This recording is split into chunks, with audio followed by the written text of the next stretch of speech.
The Tech Disruptors podcast is brought to you by the Average Dad Tech Store and Stellar Data Recovery. Darren and Jason, we breaking the matrix. Circuits and codes, we shaping the basics. Switching the system, yeah, we the mutation. Tech Disruptors, innovation and station. 808 stomping, algorithms popping. Bytes getting flipped, watch the data start dropping. We the ones they fear, Wi-Fi in the gear. Crypto in the veins, blockchain pioneer. Screens glow cold, but the minds run hot. Silicon dreams in the terabyte plot. Hacking the globe, yeah, we shatter the mode. Data overload, watch the future explode. Disrupt the code, break the mold. Tech Disruptors, we too bold. Darren and Jason, the future sold. Plugging it like on, watch it unfold. Laser shot focus, the lens stay zooming. Zones in the air, AI's booming. Deep dive tech, no room for illusions. Cloud in the sky, no room for confusion. Fiber optic flows, connections insane. Hacking the mainframe, rewiring the game.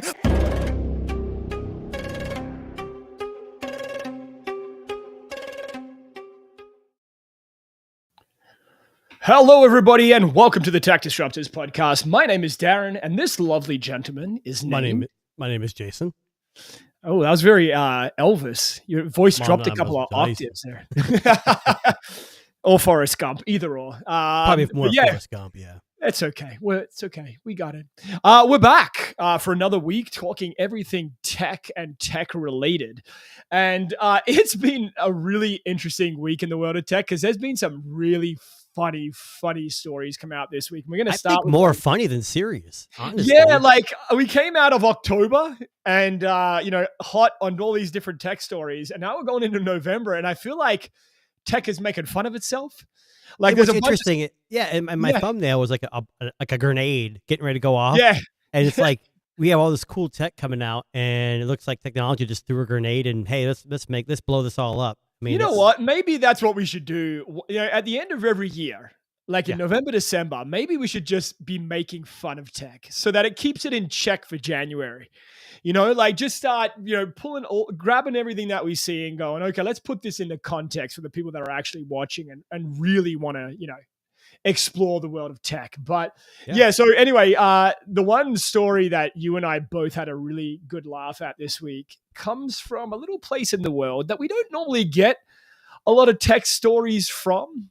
And that is Russia. So they seem kind of closed off, Yeah, like almost like they don't want to be in the tech space or they're keeping all their tech to themselves is maybe a better way to put it. But Russia has revealed its first AI robot. Yes, them too. We've had a bunch of them on our show the last couple of weeks. Ones that cost a lot of money, ones that are good, ones that are maybe not so good. Well, most of them are pretty impressive for the most part. Yeah. So this one may top that. It may top that. This may be the greatest AI robot of all time. So Russia has revealed its first anthropomorphic robot, AIDOL, it's called. AIDOL, A-I-D-O-L, AIDOL. But in its big debut here, things didn't necessarily go as planned. Now, this is from the BBC. Now, BBC, just for the record, BBC does not usually cover this kind of thing. No. But the fact that it did is impressive to me. So I'm going to share you this video here. And I'm going to see if I can get it playing. Let's maximize it up here. So this is Russia's, answer to all these AI robots that are coming out. This is AIDOL. Now, I apologize. There's no sound because obviously it was on a... And for those listening, this robot's like tiptoe walking, like not very good. Anyway, it pauses and then kind of staggers a little bit. I think it's been drinking.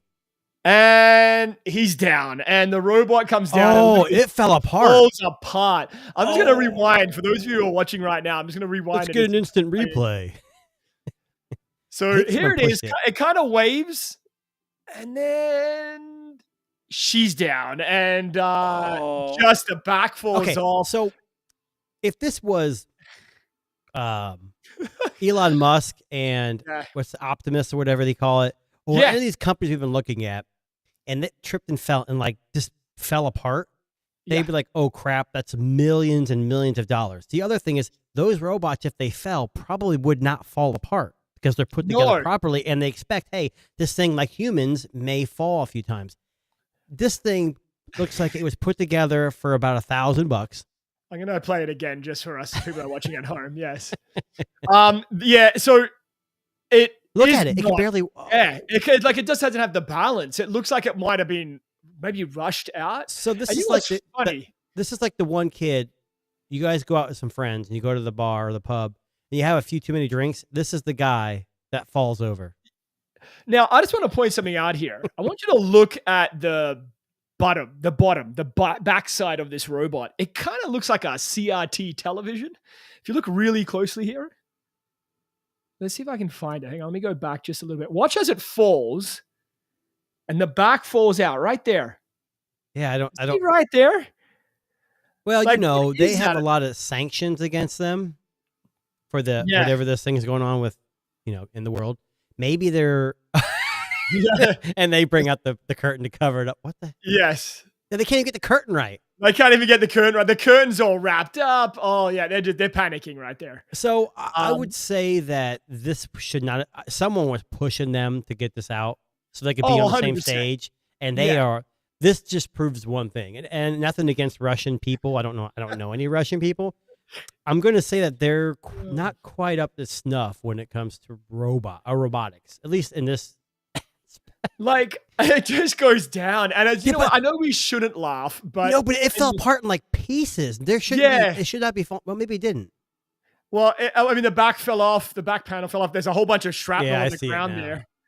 And we know what's funny, and they didn't have the audio of this, but when it fell, it went, "I've fallen and can't get up," and it was stuck. And it was looking for the little button to push. So they were looking for that. Help. Yeah. So look, I love that Russia is making its own AI robot. It's a little scary because the person who's in charge, maybe, and that's a little bit concerning in a lot of ways, but. Like, okay, so let me ask you a general question. Besides Russia, what country would you not want an AI robot to be made in, primarily because of like security concerns? Oh, Korea. Oh, yeah. Okay. Well, the bad Korea. Was that North Korea? the bad Korea. You can't say China because they're way ahead of the game already. They're already making them. Well, here's the difference. Is it North Korea, which is the bad Korea? Well, allegedly, yes. We'll say allegedly. Allegedly. Okay. Bombed. Again, like Russia, I would assume they limit the amount of technology that their people use. Yes, correct. So they may be similar with their robotic technology. I don't know. I'm just curious. Do they have an AI robot? Well, they're not going to share it with the world. What are you talking about? Unless they're it would be evil and they want to, brag. It would have to, unless it's like secret footage that's leaked out, but I don't believe we've seen. What does North Korea share with the world? Hey, we fired another missile. Hey, actually, we got a new submarine. I'm going to be honest with you. It's going to be an attack robot. They might actually have something. Hang on a second. It's macking me. So this I just called you out, didn't I? No, it's not. No. So this was from November 25, 2022. So it's about 3-4 years ago. This is the North Korean equivalent of their AI robot. So let's have a look at what they're putting together here.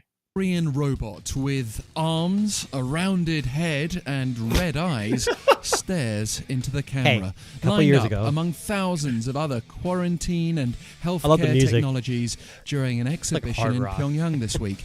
And we caught sight of it via the North's Korean Central Television on the robot's functions, but it was being celebrated as part of the North's effort to show how it successfully managed its first recognized COVID-19 outbreak. Right, so this is old. This is old. COVID. Yeah. But North Korea has a robot. They have an AI robot. We've answered that question now. We know. But yeah, I would agree with you. I think North Korea would be a scary place for an AI robot. What were you going to think of? Maybe Australia?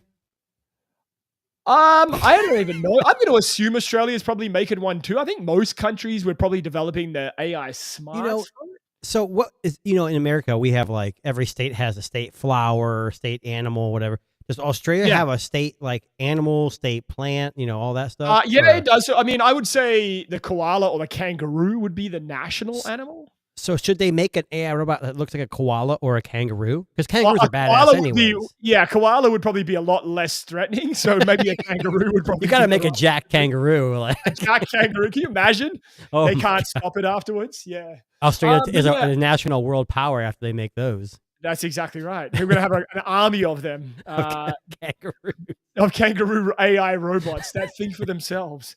But yeah, I have to agree. North Korea is a bit of a scary proposition. But I think from what we've seen so far out of all these AI stories we've covered in the last couple of weeks, I think the ones that are coming out of China, like the Unirobot karate fighting one from last week, I think that's the scariest one we've seen so far.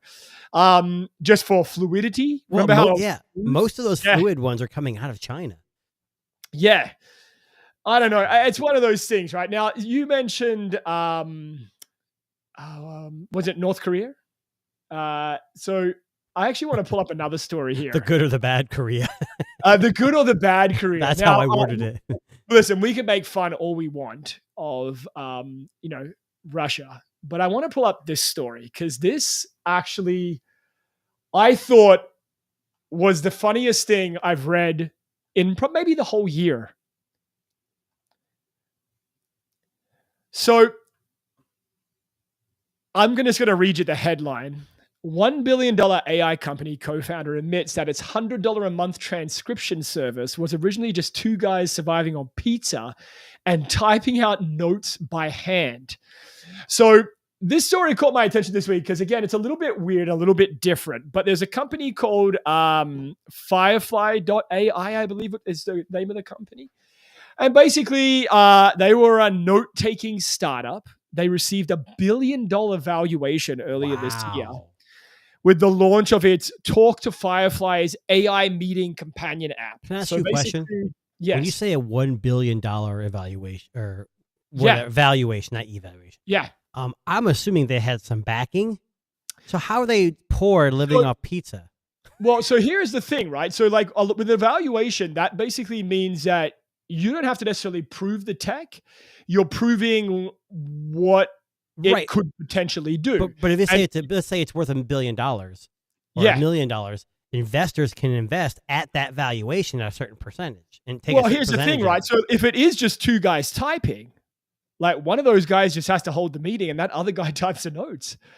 Right? Like, and they go, oh yeah, this works amazingly. Look how fast this is, right? Like it's like an IRC So this chat. is prior to like release, because if you have 50,000 downloads, two guys have eaten pizza aren't going to be able to keep up.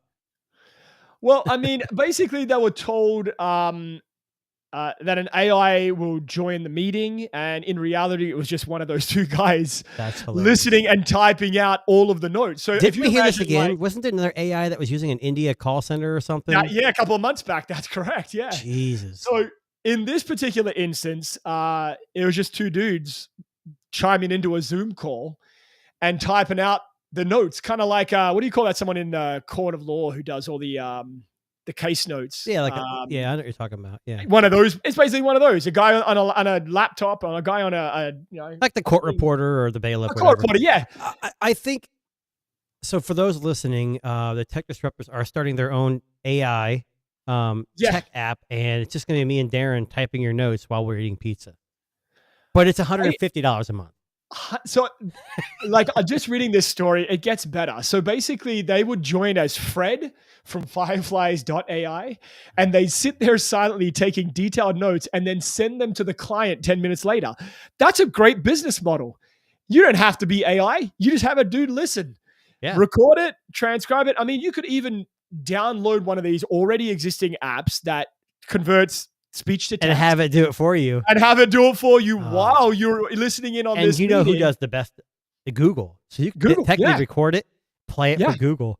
Wow. Well, I mean, Google's voice recording app, for example, does exactly that. Oh, yeah. You can have all the words on a text and you just copy and paste it into a Google Doc or a PDF and send it away.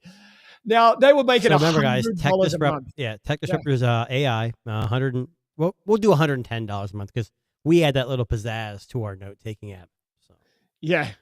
So anyway, this story caught my attention. It's actually really funny. And it goes to show you that there are some really clever people out there when you need to make a quick Is buck. it clever or is it like late? I don't know. I guess it's clever. Okay, Jason, listen, I'll put it to you this way. If they're saying your company's worth $1 billion, yeah, like that's some crazy, like, two-dude magic. Yeah. Like a guy just joining the meeting and going, "Oh, yeah, I got you. I'll type up all your notes, no problem." I got an article. I got a story. Yeah, go. So we were talking about robotics. We were talking about, this Russian robotics, North Korea. Yes. So we know that Elon Musk, I pick on him a lot. I just noticed that. But anyways, it's okay.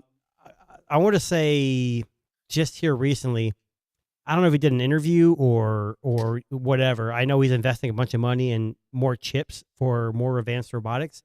But this kind of blew my mind, and maybe for sport. Yes. So Elon Musk predicts that we can live forever. We just need to download our brains, or he calls it snapshots, and they can be uploaded to a robotic body. So you're on, let's say you're 30-something, and you're generally healthy, but you know you're going to pass. Everyone does. Would you instantly take a snapshot at that point in time in your life and have it saved, and then once you pass, have that version of you at 30 years old uploaded to a robot? Yeah.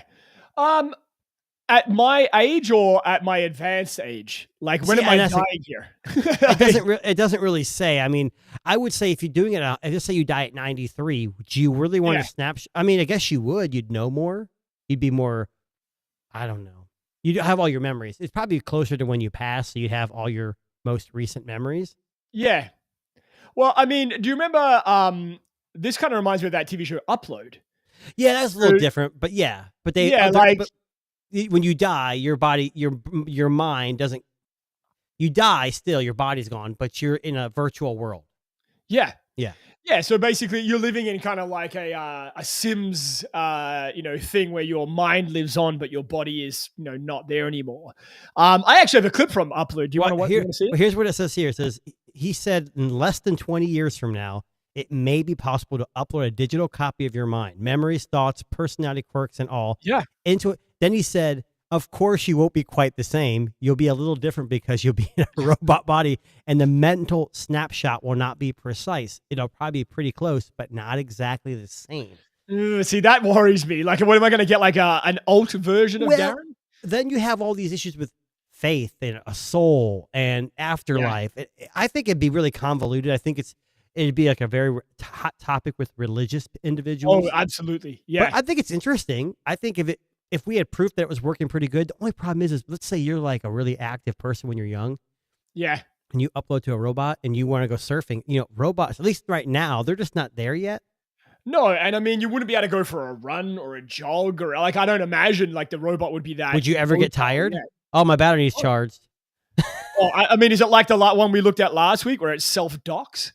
Put it on itself. But yeah, I don't know. I think, again, it brings up a lot of like ethical things. I mean, is your soul part of this robot? And then the question is, if it is, like, and it's not you, but it's an alt version of you, what happens then, right?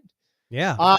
In that transmission, you can become evil, and then you want your evil self into a robot that can probably do more damage.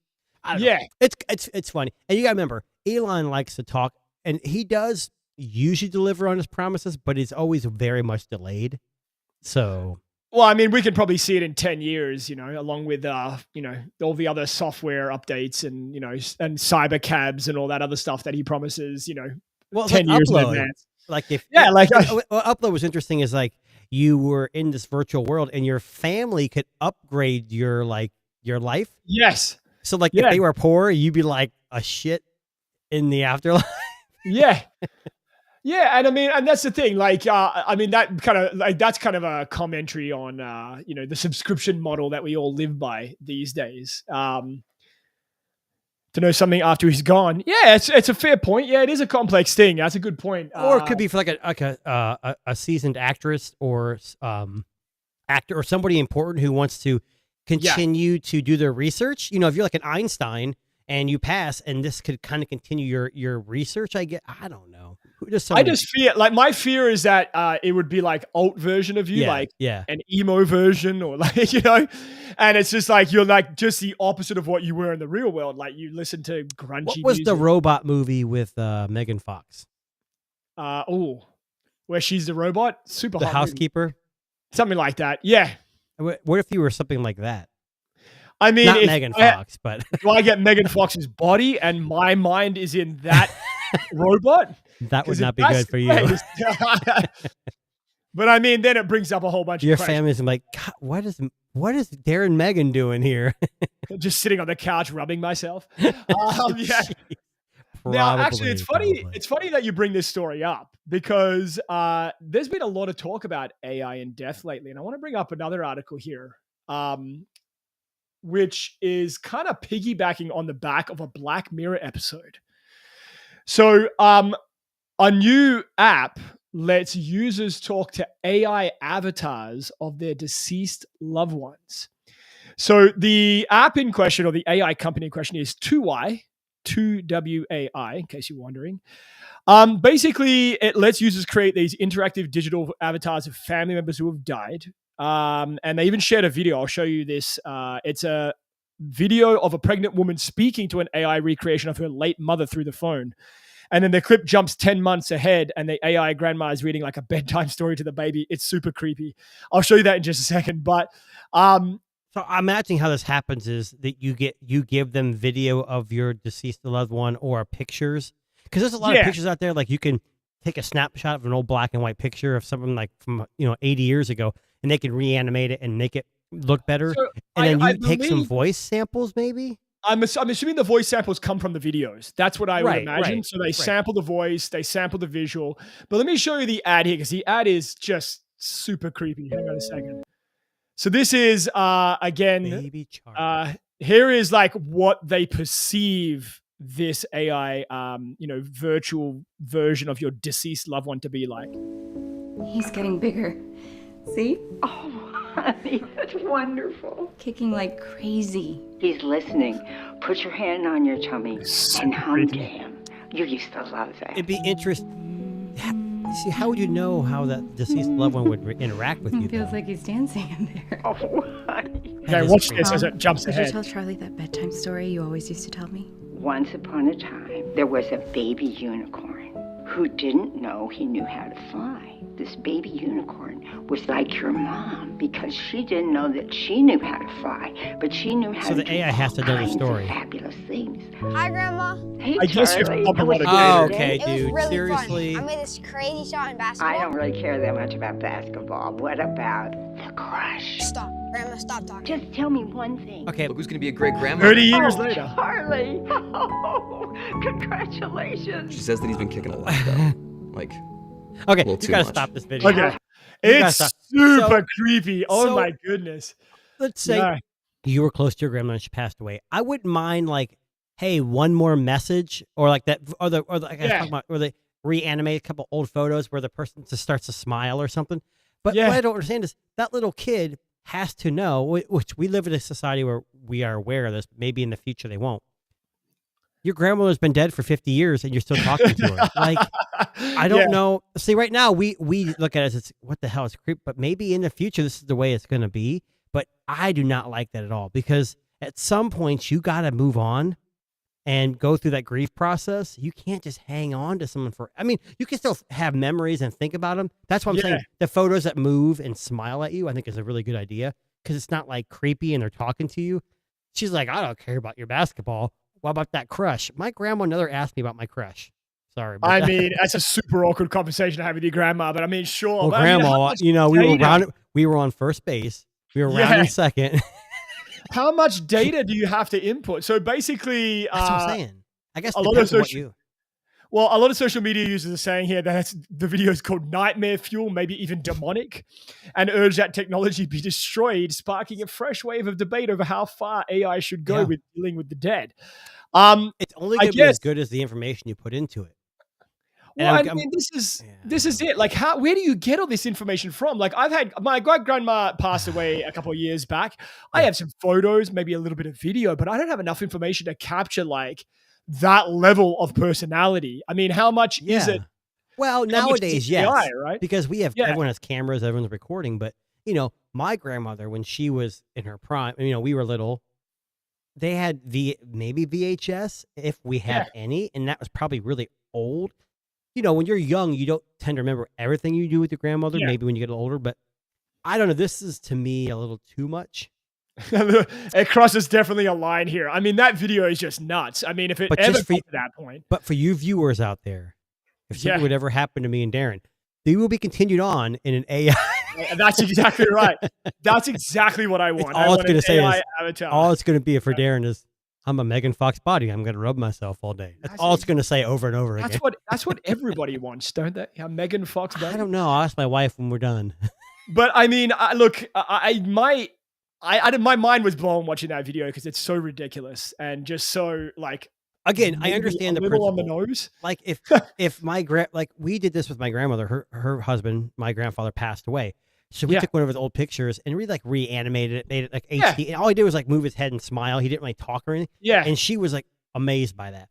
But if he started talking to her, she'd be like, is he alive now? Like, I think she'd be confused. But this is weird. It goes from a pregnant woman to infant child to 10-year-old child to now he's having a baby and grandma's been dead for, 40, 50 years at this point. I mean. Yeah. Now, and this is my thing. So 30 years later in this video, like what data are they sourcing? So I'm assuming the AI, you input the information you had and maybe you can upload as you go. And then it maybe uses some liberties with AI to, fills the gaps maybe? Yeah. Like old ladies don't like basketball. So that's why she goes, oh, I don't like basketball. I just want to know about the crush. Because he's a teenager, I'm assuming they're taking some liberties there, and he wouldn't know any different because he never knew her. Yeah, it's so weird. It's just so weird. Now, before we jump into the next story, I'm going to ask you a question here, Jason. Now, this is not really tech related per se, but we'll just say it is for the sake of now. Which basketball player sells himself the most for a lot of products? Like he attaches his name to a lot of products. Like he's not in the NBA anymore. Right. I would assume he's not. Yep. But Shaquille O'Neal. Shaquille O'Neal. Bingo. Yeah. All right. That dude's on gummies and icy hot. Now, this is not really a tech story. I just stumbled across this and had a good laugh. Have you heard of the Shaq-a-Roni pizza from Papa John's? Yes. I don't know much about it, but I've heard about it. Yeah. So Shaquille O'Neal, who is a big fan of tech, but has released the Shaq-a-Roni pizza. Now, I just want to kind of I saw this just before we came on air.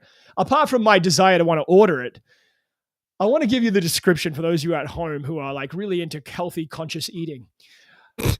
Over a half a pound of cheese and extra pepperoni on an extra large pizza. Hold on.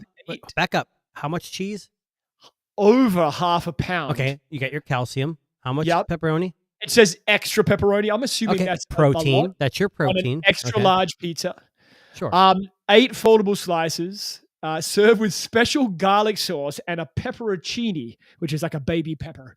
Oh, all Papa John's come with a pepperoncini. They all do. Yes. In the corner. And I used to eat those things. I love those things. Yeah. And they all come with garlic sauce too. So I don't know what so what's the special point about it? I don't get it. I guess over the half a pound of cheese. Honestly, that's a lot of cheese. They I don't know. I haven't had Papa John's in years. Yeah. But Papa John's always includes garlic dipping sauce and a pepperoncini. So I don't know what the difference is. Now, can I give you some nutritional information on this one? Because I think I would love to know what. So per slice, it's 390 calories per slice. That's 18 grams of fat per slice. Per slice? 1,010 milligrams per slice. Of sodium? I didn't see that. I can't even see that, but I can tell you 15 grams of protein, though. Yeah, well, of course, got the cheese. Now, can we just look at Papa John's, its franchise assume no responsibilities for our customers with food allergies, which I love. The Shaq, this has got to be just a name. It's basically extra cheese and extra pepperoni. Is all it is. That's all it is. Yeah. Now, one thing that we can all agree on is that while that may be ridiculous, the Shaq-a-Roni pizza, do you want to know what else is ridiculous, Jason? No, what's that? This. I bought 3 of them already. So they're not ridiculous. The big talk of the town this week was Apple's limited edition. And I want to preface, when you hear this description, if you haven't seen this, oh my God, This is not an April Fool's joke. No. This is not Jason and I trolling you. This is us literally telling you that Apple, the company that makes your iPhone, just released a fucking sock for your iPhone. I just want to wife this now, because I would say this is more for females. I mean, just I don't see a guy. I could be wrong, but generally a female would buy this. I showed my wife. Now she's not an iPhone person, but she doesn't really care. She goes, "What the hell is that?" I'm just saying. So, for those of you who are wondering, Apple's released this limited edition designer strap. It kind of looks like a satchel with a sock at the end that you throw your phone into. It is basically a 3D knitted cloth to create a wearable pocket for your iPhone, which I believe replaces the crossbody strap, or it's like a new iteration of it. Do you want to know how much iPhone? Hold on. Did the iPhone Air come with a case with straps too? And I believe so. Well, we know the iPhone Air is going to be canceled, but anyways, yeah. Okay. Now I'm not the demographic for this, and neither is my wife. We're probably a little bit older. This is ridiculous. I don't care. It's like remember the cleaning cloth that was like $50? This is what this falls into. So you can buy the short sock for $149.95. Is it a tube sock? Is it a tube sock? Basically, or the long strap for $229. I just want to make sure that people understand this is stretchable cloth. Stretchable cloth. I have one thing to say, and people are not going to like me for this. F you, Apple. F you. What the hell, Apple? Seriously, F you. You are literally. I'm gonna be honest with you right now. Etsy is gonna blow up with these for like a quarter of the price, and no one's gonna know the difference. Apple. Okay. Two things you can think about. Hold on. We know Apple likes to upsell their products, right? They're usually more expensive than they should be. Correct. So there's two things here. This is actually a quality product, and people are going to buy it, or people are going to buy it just because it's Apple and it's a sock. This is the stupidest thing I've ever seen. Darren and me were talking about this before we went on. Yeah, and we both agree. We thought this was like a prank. But honestly, it's not April Fool's. It's not April Fool's. I know. Let me just give you a bit of background here. So, can you get with a custom logo on it? I don't, probably. That'd be Tech amazing. Disruptor sock. Yeah. So this was a partnership between Issei Miyake Design Studio, the makers of Steve Jobs' iconic turtleneck. So I guess that's why it has that kind of like stretchy fabric there. So basically he said, and this is a quote, that he was inspired by the concept of a piece of cloth. And he got the idea from Apple's display cleaning cloth, and that you can charge an arm and a leg for it. I can't. I swear to God, if I see somebody, this is gonna be a New York, California thing here in the U.S. It ain't gonna be around here. Yeah, I like the iPhone Air. I hope this gets canceled ASAP. This is the stupidest thing I've ever seen in my life. Please tell me there's a video. I hope we're gonna get this copyrighted. They've got to have an advertisement for it, like someone cool walking down the street or someone on a model on a runway. I don't know if I have. I don't understand the point. I don't get it. Crossbodies are popular right now. Like, you know how fanny packs used to be around your waist? Now they just go over your shoulder. You know, everyone wears them now. Put your phone in that. Why do you need a weird sock to put it in? And it can only hold one thing. Your phone. It's the stupidest thing I've ever heard. So I've got a video here. I don't know how accurate this is. I know it's not Mac and me, just for the record. For those listening, I'm really sorry. I don't mean to be so. This is the video here. I don't.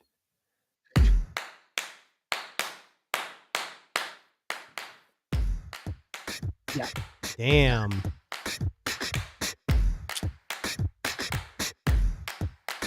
Oh my God. What am I looking at? What is this, people?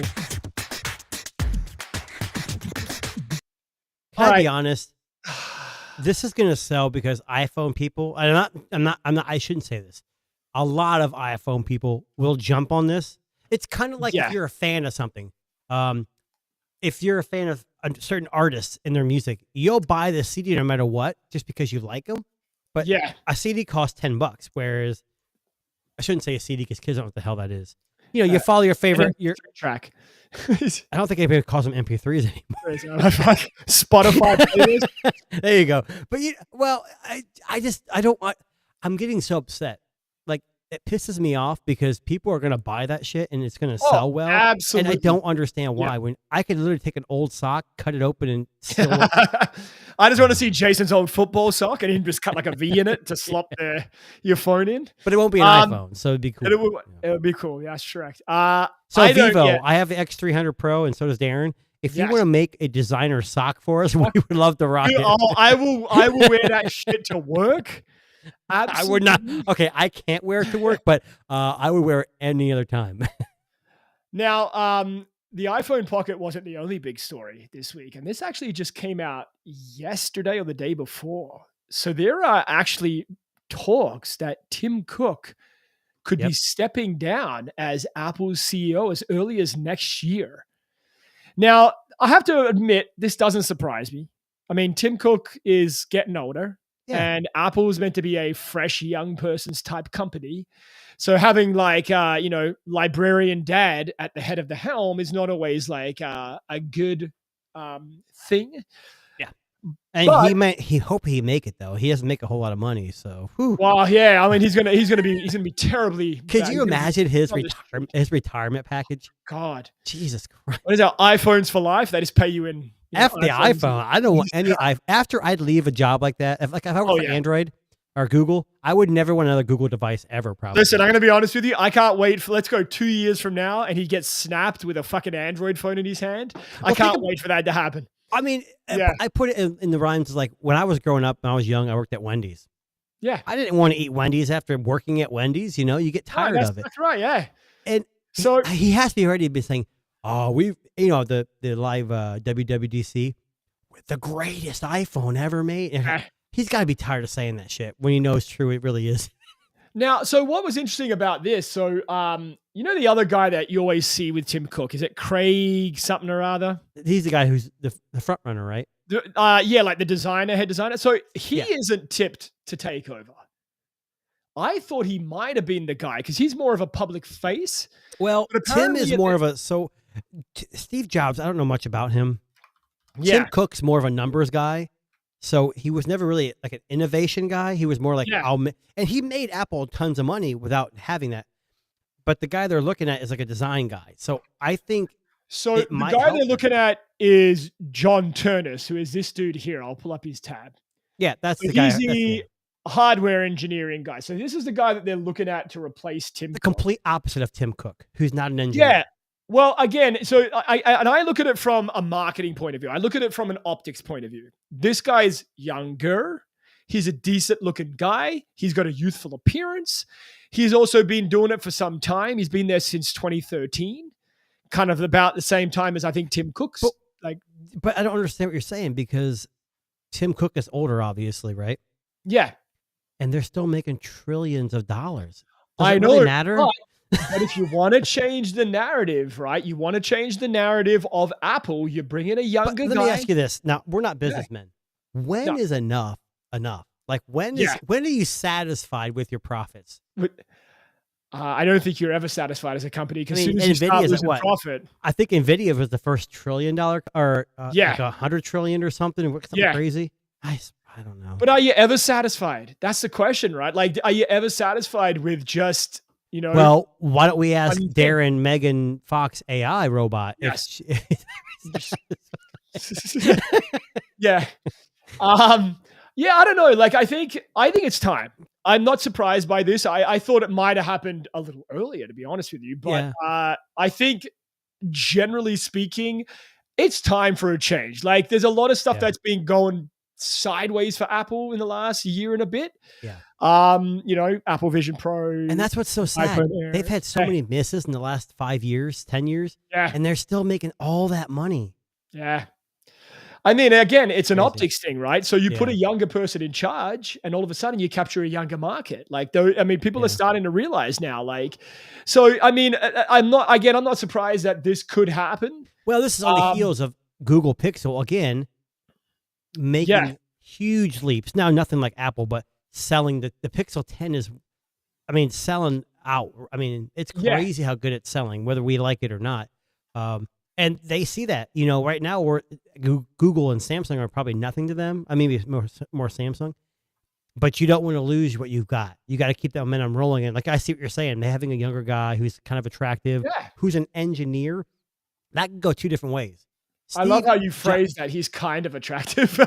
Well, I mean, like, attraction's like all perspective, I know. Yes, I know. I don't find many men attractive, so it's kind of hard to put that in perspective. But just speak your truth. It's fine.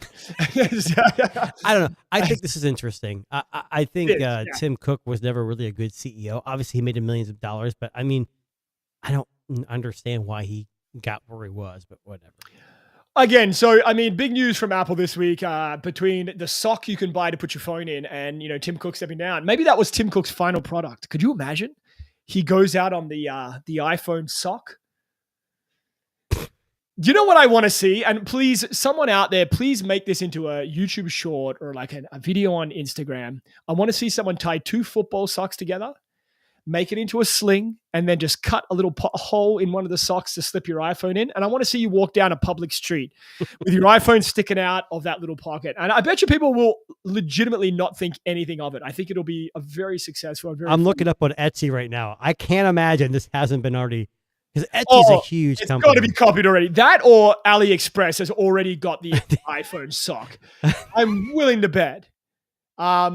I already looked it up. I swear to God. If this is on here, I'm on my... It is. It's there, isn't it?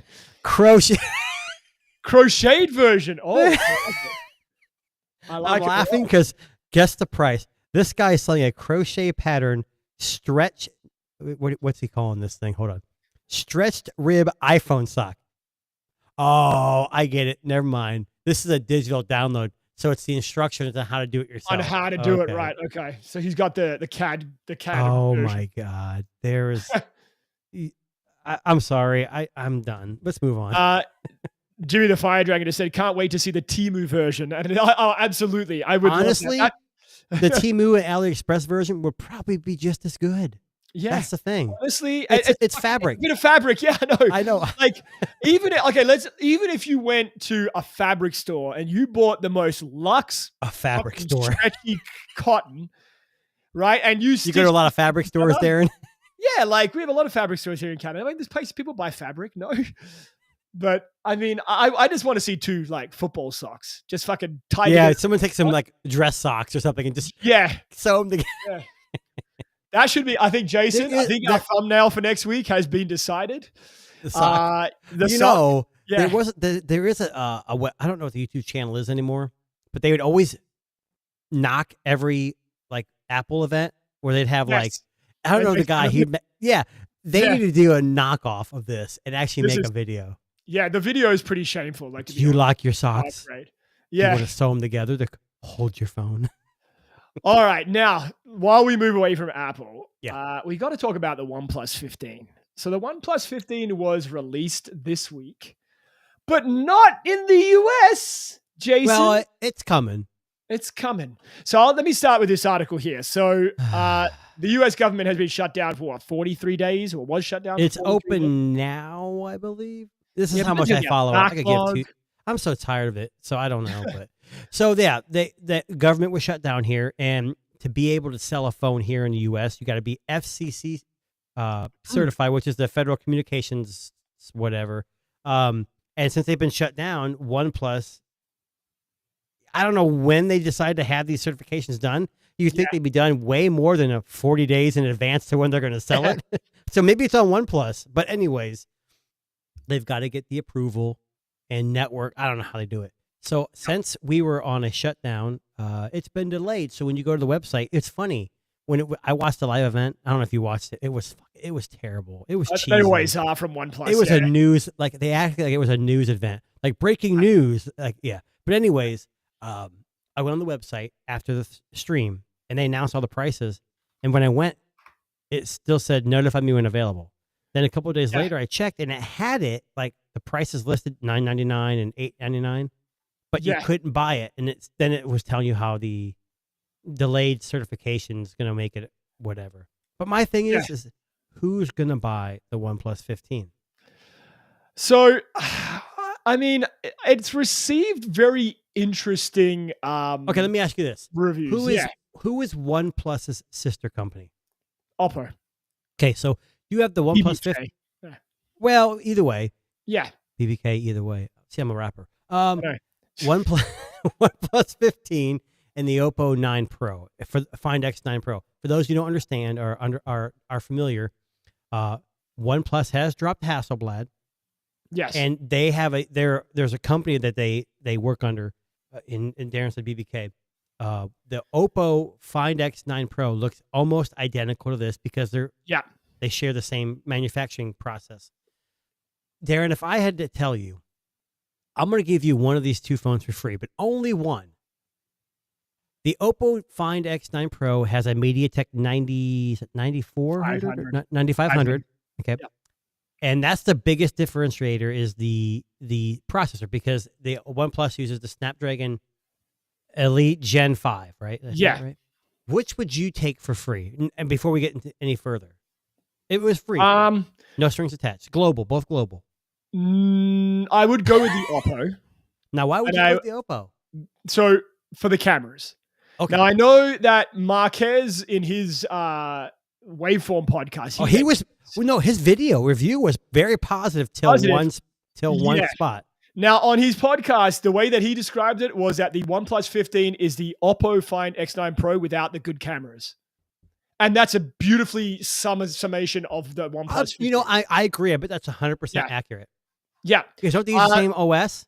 Same OS, basically same OS. They don't call it, color, but they call it oxygen or whatever it is. But look, I had it for review, and I've just finished my review of the OnePlus 15. And, from last year to this year, it is a big change in design philosophy. There are a lot of positives, like the screen is 165 hertz refresh rate.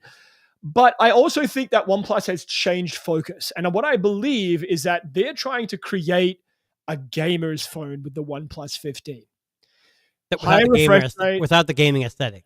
Without the gaming aesthetic. So the general person will like, hey, I like this. It looks good. Because those gamer phones are very flashy. They look, people may not want that. Right. Yeah. Yeah. So they've got like a massive refresh rate, a massive battery. It's fast, it's speedy. But with most gaming phones, the cameras you don't need good cameras. Yeah. Yeah. Me and Dan were talking off screen about the Red Magic 11 Pro that gets released, I think this week or next week. This week. Yeah. It's by far the best Snapdragon Snapdragon Elite Gen 5 speed-wise, because it's got the best cooling. And we were talking off camera. The Snapdragon is, how do I want to put this? Toasty? It's very toasty, and that's the problem. Yeah. We both have the Vivo X300 Pro, which uses the MediaTek 9500, which, in all reality, is probably 5% slower than the Snapdragon. Yeah. I have had no overheating issues. No, none at all. Like and I'll be honest with you, like from my experience with the MediaTek previously and the X200 Pro. Yeah. I actually found it better than the Snapdragon Gen Elite 3. What we can say is there's no real there's no differentiating between the two. No. That's noticeable enough for the average consumer. And that's why I'm saying, like, the cameras make a phone. They really do. A lot of the reviews I've read and watched and so on for the OnePlus 15, if this had been the Find X9 Pro rebadged as a OnePlus 15, oh my God, fucking killed. I would have, but they can't because it's OnePlus. But I'm telling you, I know. If this came out with the same camera system, I don't care about Hasselblad. That's a color science. Sure. Then you use that's the only issue I would have, because OnePlus is always, and people who love OnePlus, I'm not trying to make up. I love OnePlus. I've had a bunch of their phones. Yeah. But they've always kind of struggled. Now, I want to say the 12 and the 13, maybe the 11, 12, and 13 cameras were like right there, like on the cusp. Yeah. So much better. But a lot of people are comparing this to the 13 and saying the 13 has better cameras. Do you really need the bump in performance, the 20% bump in performance? Hang on to your 13. I'll be honest with you. They could have fucked off the 165 hertz screen and just put better cameras in here, and it would have been They could have bumped up the 144, made it 120. Yeah. And I know MKBHD, and I think they made a big deal out of the haptic engine. No, not the haptic engine. Yeah. They made a big deal out of the I watched the live stream. They were talking Oh, about the Detail Max, the engine, the photography engine. No, it was something that you wouldn't think you needed. I want to say it was they made a change. It was like I thought it was a vibration system or something. Like no one thinks about this, but we decided to change it. And I'm like, no one's gonna really give a shit. No. I again, the cameras are very good, and it's priced for $899. And the price is not bad. If you compare it to I think Juan, his YouTube channel, he compared it to the Samsung S25 Plus. This is probably much better. Yeah. But it's their this is their flagship, so you would expect more. But he also pointed out the fact that this could be tariffs, constraints with money. When you're making a phone, you got to think of every single factor. You can't just say I'm going to put the best of everything and then charge $1,800 for a phone. Honestly, and I'm Jason, and I mean this seriously, I would have been okay if they kept the exact same camera system but upgraded the telephoto to a 5x with a bigger sensor. And they're not even worried about the design. Like, I would have just left it, and I honestly believe you would have had a home run. I actually like this design. It's getting hate a lot. I like the more. It looks like an iPhone. I get it, but it's more like simplistic, minimalistic. But I know what you're saying, and I'd been happy if they just kept the exact same cameras as 13. Yeah, people would have complained. Here's the problem, and Juan pointed this out in his YouTube channel. Samsung and Apple get a pass. They do these minute updates, and they sell billions and trillions of worth of money. And then these smaller companies trying to make a go, like OnePlus. Yeah, it's a very compelling package. 7,300 milliamp hour battery. I mean, it's never. And that's the biggest selling point. But I don't know. I just don't understand the point that people. It's still a good phone. We both have the Vivo. It's hard to say we would downgrade the camera system. Yeah, I mean, what's your priority?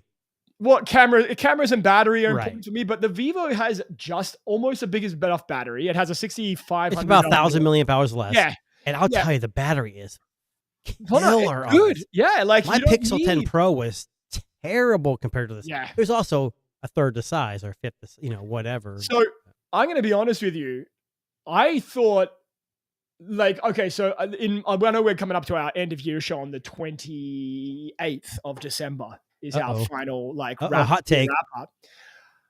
I actually think when it comes to bust of the year, I don't think it's going to be the One Plus 15. Oh, you said it is or isn't? No, I think it's going to be. I actually think it's going to be the Pixel. No, I for you, Pixel's selling too well. I think for the general consumer, it's a perfect phone. I don't think OnePlus is that bad. I think bust is going to be something, I don't know. I think it's going to be one of the thin phones. It's going to be the S25 Edge or the iPhone Air. iPhone Air, 100%. I mean, everyone's like, oh, look, Samsung gave up. Then a week later, iPhone's like, yeah, we're done too. Again, if in North America, we don't have a lot of choice. It's Apple, Samsung, Motorola. Unless you import. Yeah, unless you import. OnePlus 15 is the only other company that you can buy online and be North American equivalent. And this is why we want it to be the Oppo. Yeah, it should have just been the Oppo. My other question is, why drop Hasselblad? They were just starting to get really good with that. Yeah. So here is my question to you. Oh, no. You're BBK, and you're seeing that the OnePlus 15 is just kind of doing okay. Do you just say, you know what? Fuck it. Let's just get rid of OnePlus and let's just make Oppo the global version and make that the North American equivalent. Rebrand the OnePlus website. Are you saying for North America only? For North America. Yeah, because in India, I think OnePlus does pretty well in other parts of the country. Okay. So what's the question? What's the question? So if to capture the North American market, USA and Canada, does Oppo just go, okay, we're going to get rid of OnePlus and we're going to just swap in Oppo, rebrand the OnePlus website to an Oppo, and let's just sell Oppo. So let's just make Apple, whatever. Yeah, make OnePlus. Honestly, I don't know why they don't. I think it's the hesitation. It's money. Yeah. And especially in America, can't speak for Canada, but in the US, everyone's scared of China now. So everything, even though every single solitary phone we get is made in China, everyone's scared of spying. So I take my Vivo around and people are like, wow, that looks cool. Like I was at a birthday party yesterday. Yeah. Right? I have a couple people say, oh, that's a cool looking phone. Yeah. Who makes it? Vivo. Who the hell's that? Yes, Vivo. Yeah. Nah. So I think they have established areas they sell, regions. Yeah. And I don't think they'll make it go. Apple and Samsung are just too big. So I actually think that OnePlus should become like the Realme to Oppo. So instead of being Oppo, have a different name? Or just be OnePlus and actually be like an offset of Oppo? An offset. Become an offset and make Oppo the main brand that sells in North America. I honestly believe that's what should happen. And no, it can't be the Realme because Realme. Oh no, you know what I'm saying? Like, like their version of like the sub brand of Oppo. Sure. See, I think about Australia because in Australia, Oppo is sold in stores. You can buy the Find X phone in electronic stores. Go to a Best Buy, whatever. Well, I know because I when I was there in the summer. I'm just kidding. Yeah. Yeah, no, like you can buy all these phones. Xiaomi, Oppo, they're all available over the counter at like your local quote unquote. But they have to have global versions though. I don't think Xiaomi has a global version, so you can't buy that in Australia. Because you guys use Google services in Australia. You have the 15 Ultra, that was global. Right, but I'm saying the 17 is not global. No, but that's what I'm saying. Like you're not going to get every phone, but you get most of them, yeah. Most of them, yeah. The like Oppos, the Vivos, and yeah, you could buy this in stores in other places. Why not make Oppo the priority here in North America? I honestly think, and listen, I love OnePlus. I'm not shitting on the brand. No. I loved my OnePlus 13. I thought it was the best phone that came out this year. And yes, it did come out in 2025. Just for the record. I would disagree with that, but it was definitely, I don't know, this 15 is nice. So the battery, the processor is good, the RAM. It's got nice upgrade. It's got this. Oh, that's what it was. I think if you get the 16 gig, they have like the Ultra RAM. Yes. Yeah. Which I don't think anybody's including in their phones yet. Yeah. So I think it's got a lot of stuff going for it. I just think it's like typical OnePlus. Like you have the best of almost the best of everything. And it even has like 50-watt wireless charging or something. Yeah. Like it's got crazy stuff for the US. Yeah. But then you get the cameras, it's like people I don't know. You can only speak to I can't speak to the cameras because I've never owned I haven't had the 15. Yeah. I'm not privy to that information, I guess I could say. Look, I mean, at the end of the day, it is a great phone. And it says this, and this is the Engadget review. It's a great phone, but if photography is your thing, it's not going to maybe be as good as what I believe last year's OnePlus 13. I took some amazing photos on that camera. My initial, I've just reviewed the phone. It's going to come out very soon. But yeah, I don't know. Like, I feel like it's a bit of a sidestep for OnePlus.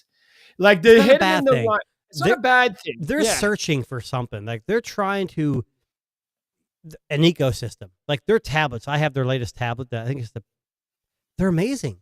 They've been doing fantastic. I don't know. Yeah. Oh, so you can get the OnePlus 15 in the UK on Amazon? Yeah. Well, there you go, Darren. We can import it. Well, you know what's funny? Apparently, you don't have to. Well, apparently you can do that here in Canada too, but it's not on Amazon Canada. It never has been. No, I'm saying we could log on the UK version of Amazon and have it delivered here. To the X9 Pro? No, the OnePlus 15.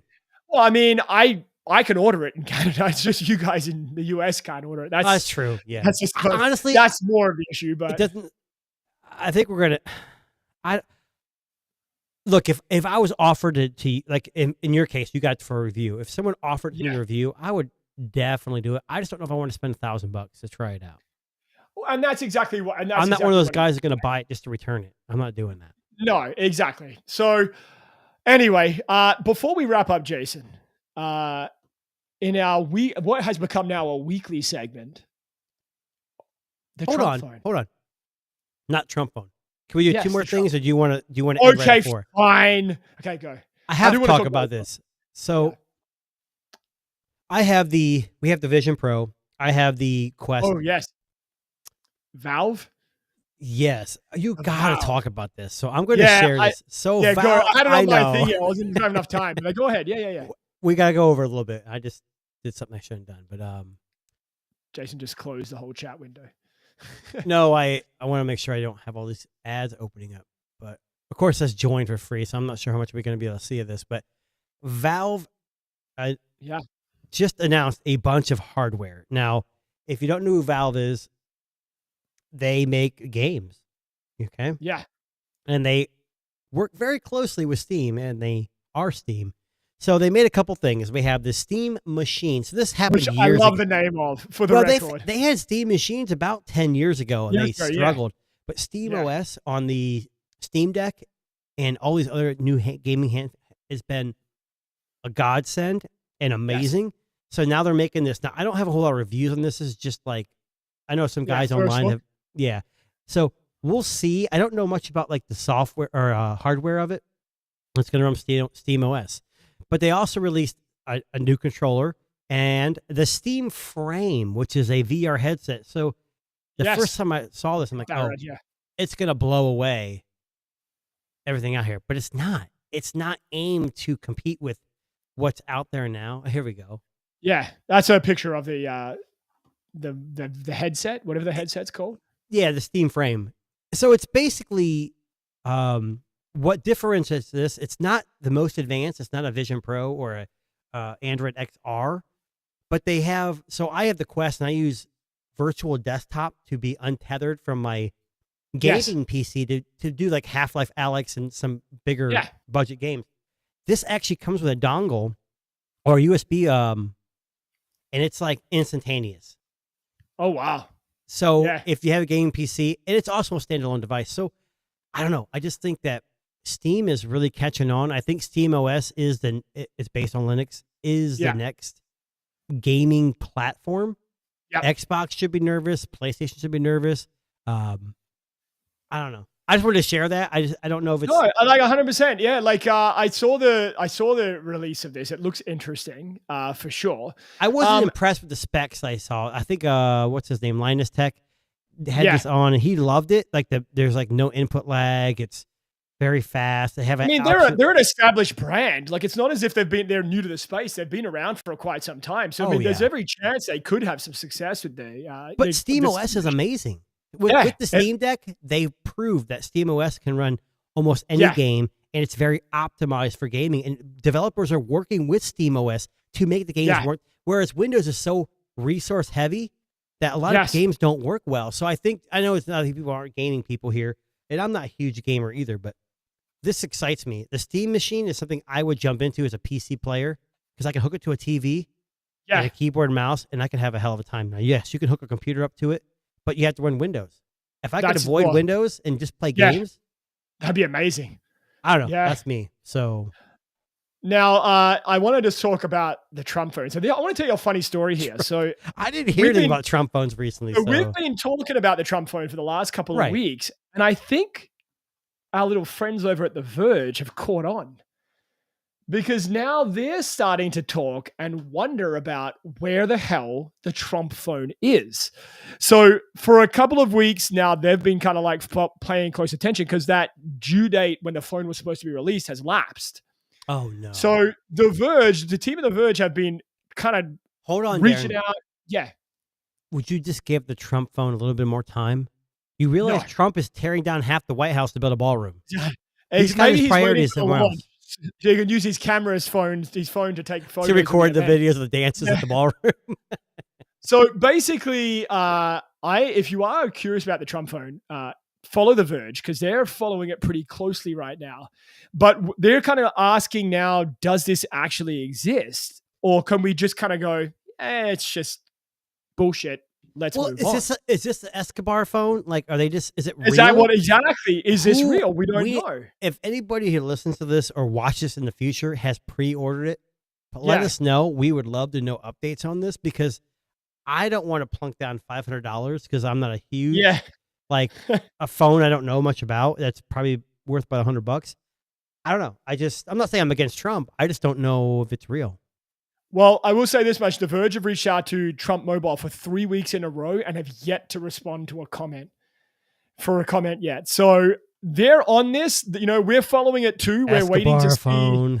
But it's starting to feel a little bit Escobar phone-ish to say. Could you imagine if it's an Escobar phone-ish and Trump's family is really involved with this? So let me give you an example. Imagine an Escobar-esque company in that same region of the world tricked the Trump family into saying, we have this new smartphone, we want to call it the Trump phone, we can source it, and maybe that's the issue. They can't get their hands on it. Could you imagine what Yeah, a media they went shitstorm that would they be? went to AliExpress and bought 100,000 phones, and this company Escobar-esque just put some gold leaf on it.